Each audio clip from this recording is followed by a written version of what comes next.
But in Daniel 7, as we know, what is the event in Daniel 7, 9 through 12? What is the timing of that event? So the lion is Babylon, obviously the bear is Medo Persia, and the leopard is Greece, and then the beast from the sea the beast is the dragon, or it's Rome, and then of course the 10 horns are the 10 divisions of Rome, and then the little horn is the papacy, and that's the Dark Ages. That's the fifth part. And then it says after this, the court was set and the books were open, and every Adventist knows that that happens in 1844. That's when the judgment was set. Mm-hmm. And so the point that I'm making here from this biblical perspective is that if Daniel 7, 9 through 12 is describing 1844, and Revelation chapter 4 is describing the same thing, then what is Revelation 4 describing? So it has to be the same judgment process. Now, what's also interesting here is that in Revelation chapter 4, I mean Daniel chapter 7, the court was seated and the books were open, right? So the judgment in Daniel 7 not only deals with the beginning of the judgment, but this idea of a glimpsing of an opening of the book. Mm-hmm. Well, that's the open book concept is going to become huge in the next chapter. Actually, the opening of the scroll, opening of the book, is going to consume all of Revelation chapter 5. So not only do you see a pattern here of Revelation chapter 4 in connection with Daniel 7, but the fact that it describes this opening of the book is part of this judgment process is actually again part of the Revelation chapter 5. That's the issue in Revelation 5 is the opening of the scroll, the opening of the book. And so what I'm basically just sharing with you is that this biblical basis is the foundation for one of the foundations for the conclusion that Revelation chapter 4 is 1844, and that's actually describing the beginning of the judgment process.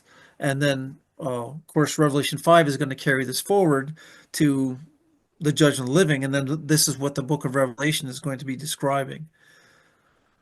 Now, a couple comments here from any commentary that I've ever read, and any any different perspective of Revelation that I've ever heard. Every theologian that studies Revelation agrees at least on one thing, that someone's perspective or understanding of Revelation chapter 4 and 5 determines their understanding of the rest of the book.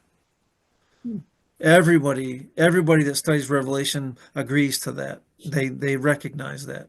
So for example, if you were an evangelical and you see he looks in heaven, there's an open door, and then he hears a voice like a trumpet saying, "Come up here." Of course, they say that's the rapture, right? And then that event, what they call the rapture, then that therefore they view the whole rest of the book of Revelation through the event that Revelation 4 is the rapture.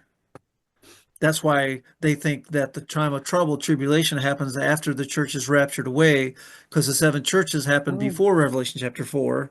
And Revelation chapter 4 is the rapture. So the seals and the trumpets and the plagues and all these angels and all this beast and all this other stuff, well, that happens after the church is already raptured.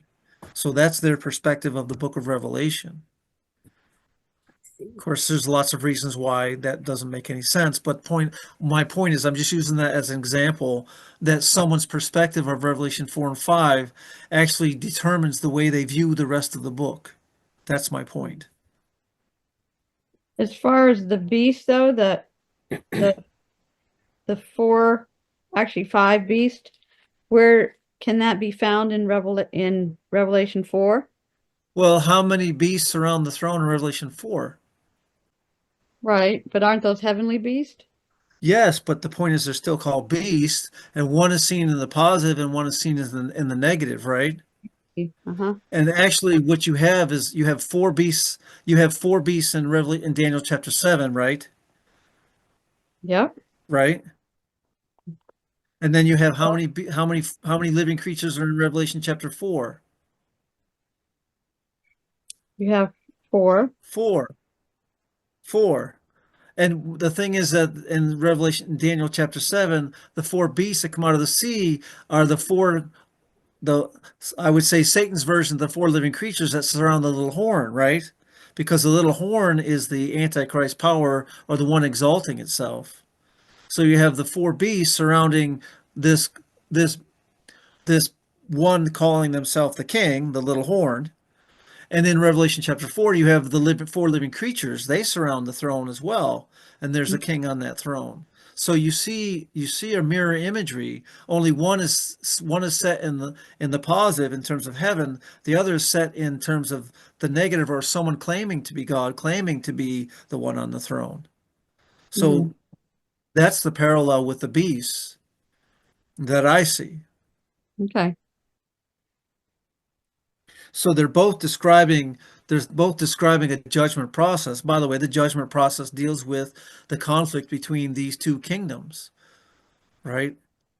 And in Revelation chapter 4, the four living creatures and the 24 elders, they cast their crowns before the throne, and they're worshiping the one that's on the throne, and they're giving him glory and honor and power, right?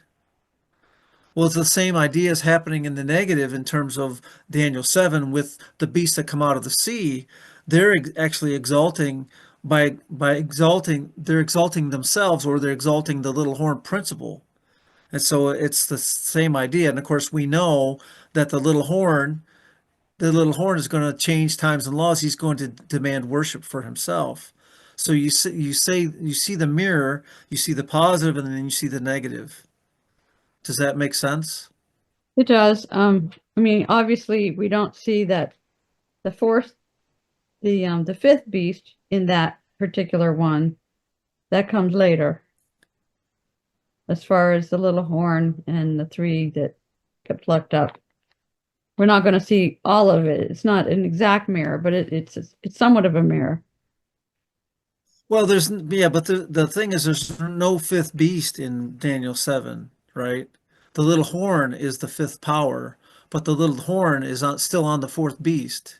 That's right. It's just I see what a you mean. Yep. transformed fourth beast. I see what you mean. Yep, I get it. Okay, that makes sense. Yeah. Yes. So that the imagery is consistent. The four living creatures that surround the throne are in Daniel 7, which is the throne of the Antichrist, and then in Revelation 4, the four living creatures surround the throne. That's the throne of God. And so you have Mhm. the kingdom of God in conflict with the kingdom of this world. And that's why Right. the beasts in Daniel 7 come out of the sea, but the beasts in Revelation chapter 4 are in heaven. The throne is set in heaven. The living creatures are surrounding the throne. Mhm. And So you Satan wants see to again, counterfeit. Right. yes, very good. So this is what I'm trying to I guess I'm trying to share, is that when you start seeing the parallel imagery, you begin to realize that they're both describing the same event. Hmm. They're both describing the same thing. And then, of And course, if- when you get, if we see Daniel 7 and Revelation 4 is the beginning of the judgment, like 1844, then Daniel 5 goes into the coronation, like the next level, sitting on the throne. Is that what you're saying? Yeah, you mean Revelation 5? Yeah, I'm sorry. Yeah, Revelation 5. Yeah. Yes. Yes. But of course, actually Daniel is describing these things too.